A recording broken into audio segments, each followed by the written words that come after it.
Senhor presidente, pelo meu país, meu voto é sim. C'était un projet qui on a fait un appel à participation de demandeurs d'asile du Canada.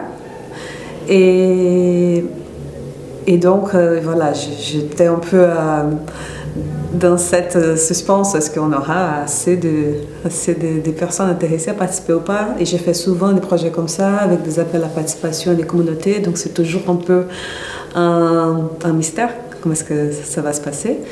Mais c'était super, on a fait ça, donc au Césarien on a monté un petit studio, et on a eu la participation d'environ, je pense, 8 demandeurs d'asile.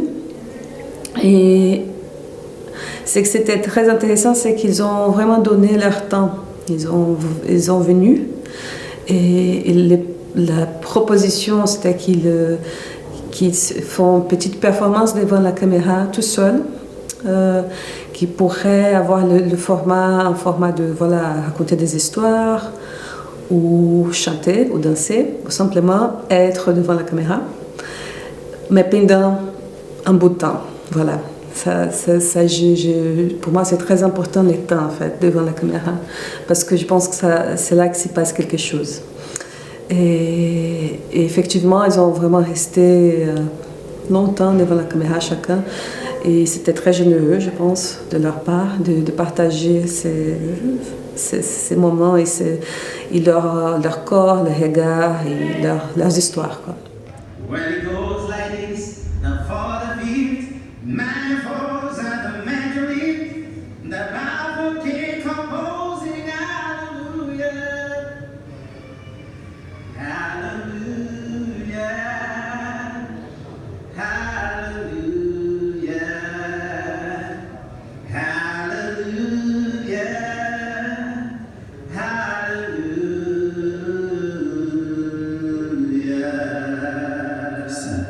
Je pense que tous ceux qui ont participé, ils avaient envie d'être là. Peut-être, oui, il y avait cette envie de partager quelque chose. Ce qu'ils ont partagé, c'était des choses différentes. Pas forcément, ils voudraient raconter toute leur histoire.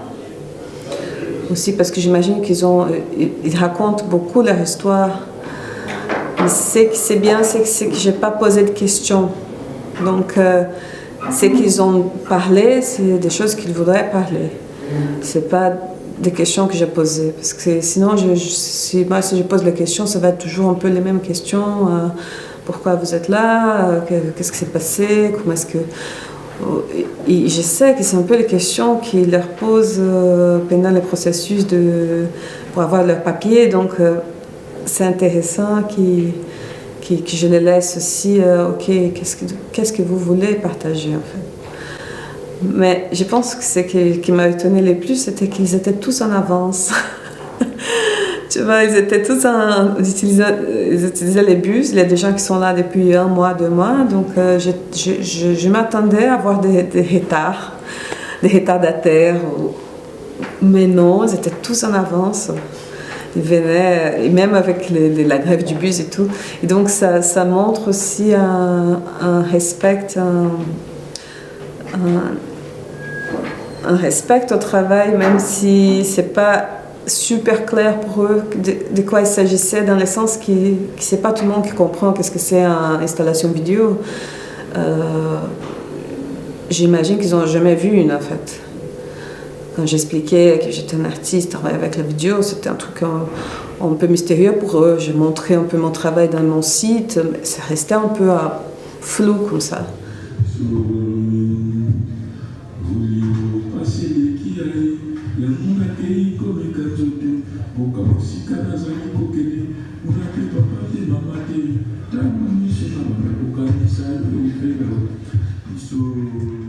J'ai mis un écran devant eux et donc ils se regardaient. Et donc ça fait un peu qu'ils sont plutôt en train de parler avec eux-mêmes.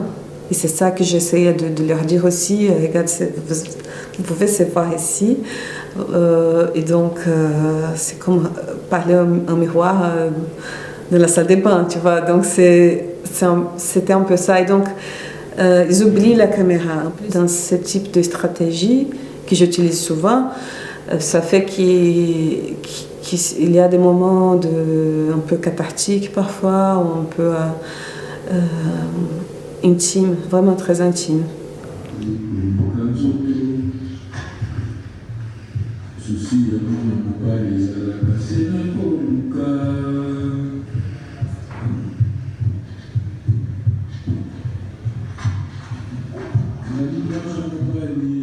C'est une œuvre où je travaille plutôt comme commissaire, comme agitatrice même. Je propose un cadavre esquis en vidéo, en fait, à des artistes du monde entier. Et donc ça, c'est un projet que j'ai fait depuis 2008, qui s'appelle Exquisite Corpse Video Project. Donc c'est cadavre esquis en vidéo, voilà. Et à chaque année, je propose des thèmes différents. Donc, cette année, comme j'étais invitée au festival, j'ai proposé le thème de artistes agitateurs. Et j'ai invité les artistes avec qui je travaille déjà. Il y avait 2 qui étaient nouveaux dans les groupes, on dirait. Et je pense, la plupart, les choix, c'était soit parce que je sais que les thèmes les intéressent, soit parce que j'aime bien leur travail et je peux très bien lui proposer un thème et voir comment est-ce qu'ils vont réagir. Soit aussi, par exemple, une artiste que j'ai invitée pour la première fois, c'est une artiste du Chili. J'étais très intéressée pour savoir sa réaction à cette proposition, pour l'effet qu'elle est, simplement parce qu'elle est au Chili, quoi. Et le Chili passe par une phase très intéressante, très troublante aussi, mais très intéressante, où tous les peuples sont en train de s'agiter, quoi. Donc je voudrais vraiment voir sa réaction par rapport à ce thème-là. Et il y avait aussi une artiste de Hong Kong, je pense aussi à un endroit qui passe aussi par des situations extraordinaires. Et évidemment des Brésiliens aussi. On peut penser que partout un peu dans le monde, on passe par une phase... C'est pour ça, en fait, que le festival a ce thème en plus. Je pense intéressant de réfléchir comment que nous, artistes, on peut s'engager dans le monde réel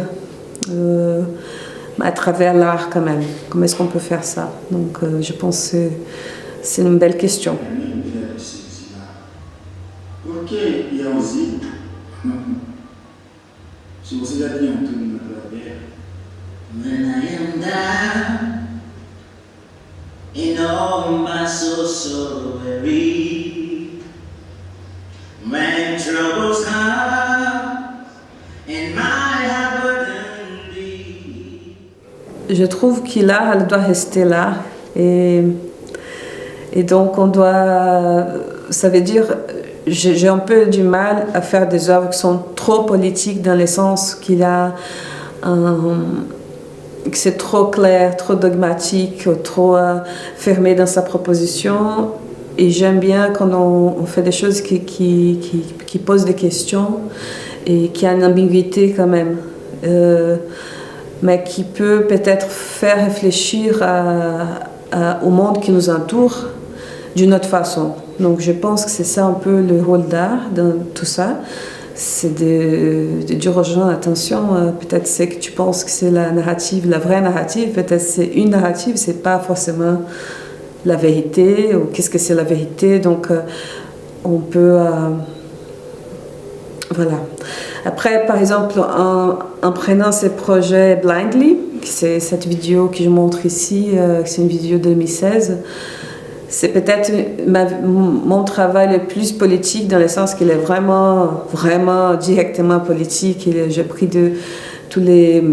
pas tout, mais j'ai pris de morceaux, des discours de parlementaires pendant l'impeachment de Dilma Rousseff en 2016. Et en regardant ces films-là, c'est très clair par les morceaux que j'ai pris. Et maintenant, en regardant 4 ans plus tard, c'est très clair tous les problèmes qu'on a maintenant au Brésil. C'était déjà là-bas comme sément, semente, qu'est-ce qu'on dit ça, mon Dieu?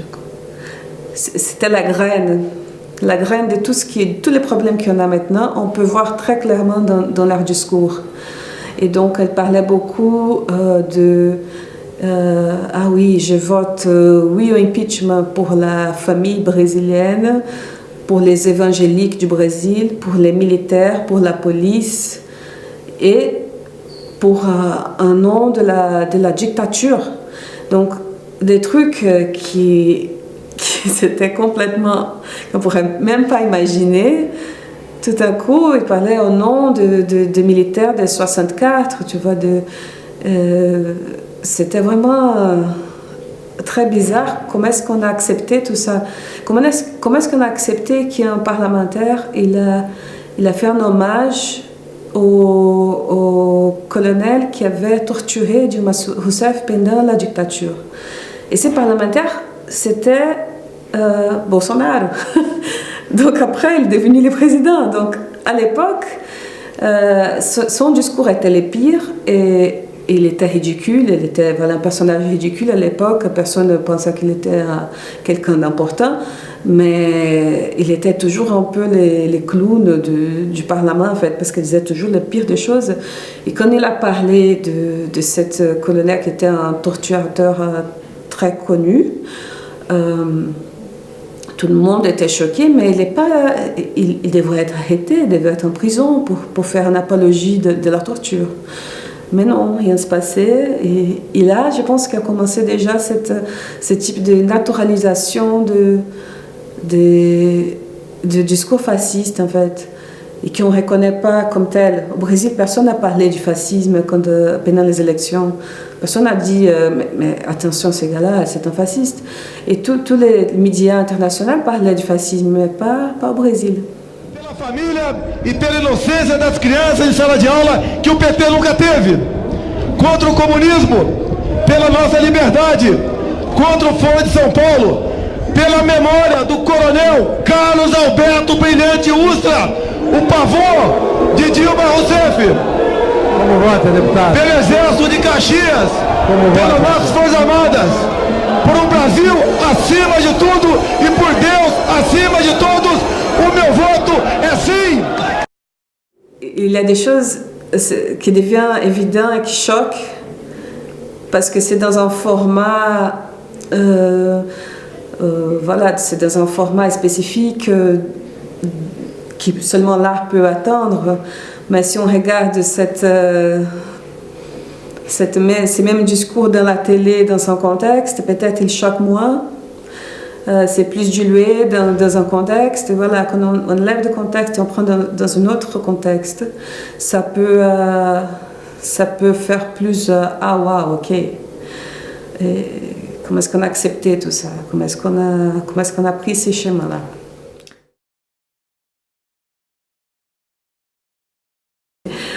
Il y a comme des boules, des réseaux très fermés comme ça.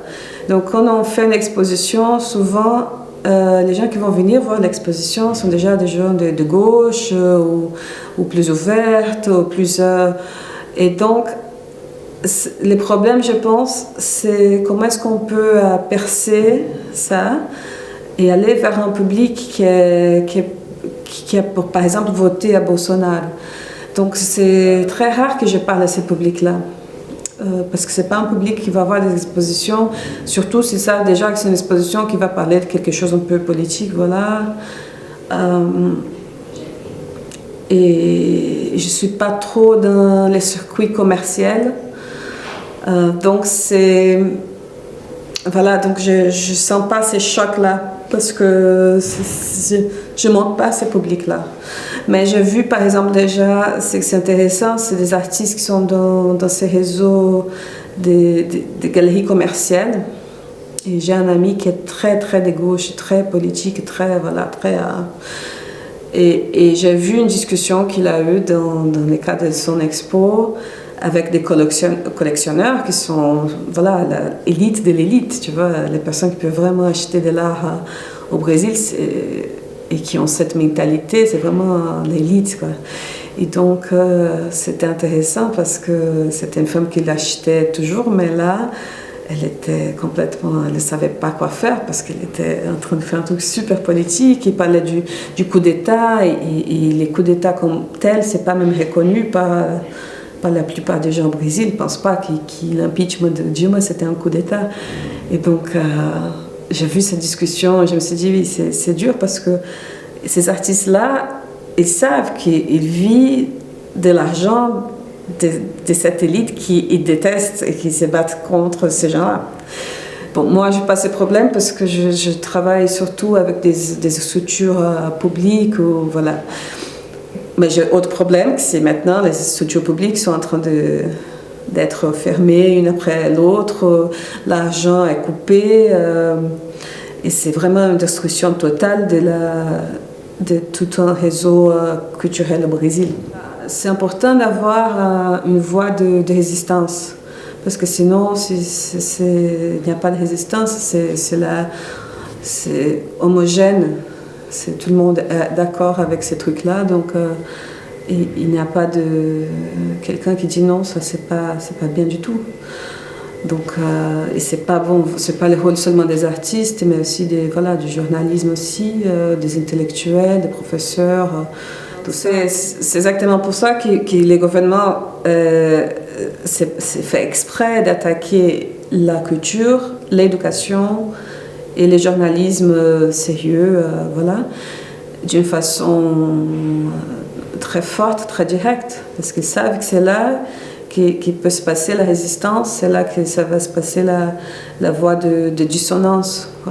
C'est que c'est triste de voir que ça nous a pris 20 ans pour récupérer d'une situation très mauvaise, mais 1 an pour détruire tout ce qu'on avait construit. Donc ça, la destruction est très rapide en fait. Et donc, construire quelque chose, on a besoin de beaucoup de temps. Donc, ouais, ça aussi, ça fait peur.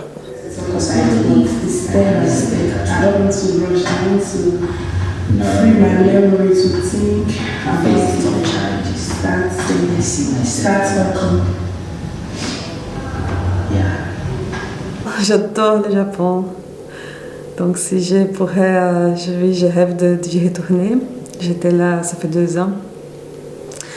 Et voilà, je rêve de retourner. Je pense que le Japon, c'est en même temps far away dans le sens physique, mais aussi dans le sens, c'est une culture très différente de la nôtre. Et en même temps, à São Paulo, il y a une énorme communauté japonaise. Et donc, on a aussi pas mal de contacts avec ces cultures, mais qui s'est mélangé avec la culture brésilienne. Et ça donne autre chose, et voilà. Donc voilà, c'est une culture qui me fascine.